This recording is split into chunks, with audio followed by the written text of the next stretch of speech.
Israel হামলা বন্ধ করলে শান্তিপূর্ণ পরমাণু কর্মসূচি ও কূটনৈতিক আলোচনার জন্য তেহরান প্রস্তুত বলে জানিয়েছেন দেশটির পররাষ্ট্রমন্ত্রী আব্বাস আরাকচি।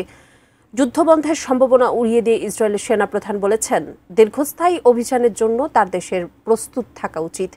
অন্যদিকে ইসরায়েলকে উস্কে দিয়ে প্রেসিডেন্ট ডোনাল্ড ট্রাম্প বলেছেন, তিনি ইসরায়েলকে হামলা বন্ধ করতে বলবেন না।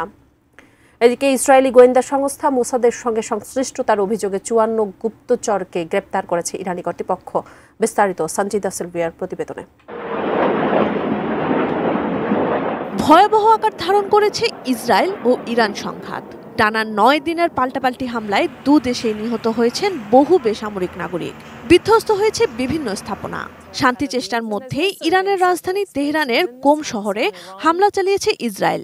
ইরানও ক্ষেপণাস্ত্র ও ড্রোন দিয়ে পাল্টা আক্রমণ করেছে ইসরায়েলের হাইফা ও তেল আবিবে। শান্তি ফেরাতে সুইজারল্যান্ডের জেনেভায় পররাষ্ট্রমন্ত্রী পর্যায়ের বৈঠক হয়েছে ইরান ও ইউরোপিয়ান ইউনিয়নভুক্ত দেশগুলোর মধ্যে। বৈঠকে গঠনমূলক আলোচনা হয়েছে বলে জানিয়েছেন ইউর মন্ত্রীরা।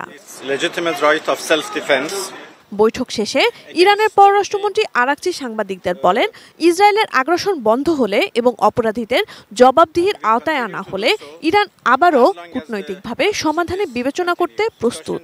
তিনি আরও বলেন, জার্মানি, যুক্তরাজ্য, ফ্রান্স ও ইউর সঙ্গে পারমাণবিক কর্মসূচি ও বিস্তৃতভাবে সব বিষয়ে আলোচনা চালিয়ে যাওয়ার পক্ষে তেহরান।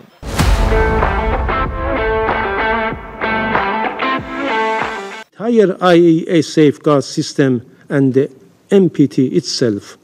এদিকে একে অপরকে দোষারোপের মধ্য দিয়ে শুক্রবার অনুষ্ঠিত হয়েছে জাতিসংঘ নিরাপত্তা পরিষদের বৈঠক। ইসরায়েলি আগ্রাসনের বিরুদ্ধে আত্মরক্ষা চালিয়ে যাওয়ার ঘোষণা দিয়েছেন জাতিসংঘে নিযুক্ত ইরানি রাষ্ট্রদূত আমির সাইদ ইরাভানি। অন্যদিকে ইসরায়েলের রাষ্ট্রদূত ড্যানি ড্যানন বলেছেন, ইরানের পরমাণু হুমকি দূর না হওয়া পর্যন্ত ইসরায়েলি প্রতিরক্ষা বাহিনী অভিযান বন্ধ করবে না।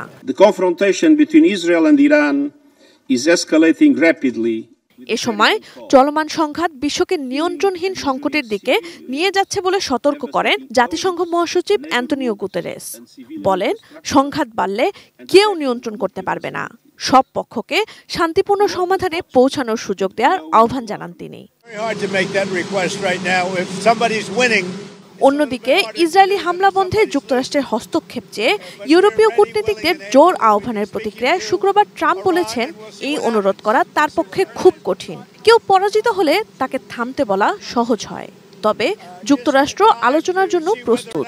ইরানের সাথে কূটনৈতিকভাবে জড়িত হওয়ার জন্য ইউরোপীয় প্রচেষ্টাকে প্রত্যাখ্যান করে তিনি বলেন, সংঘাত অবসান করতে ইউরোপ সাহায্য করতে সক্ষম হবে না।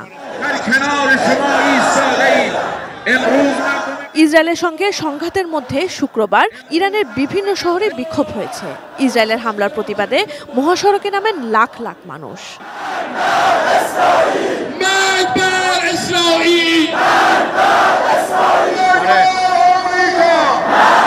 Sanjida Sylvia, desk report, ATN news.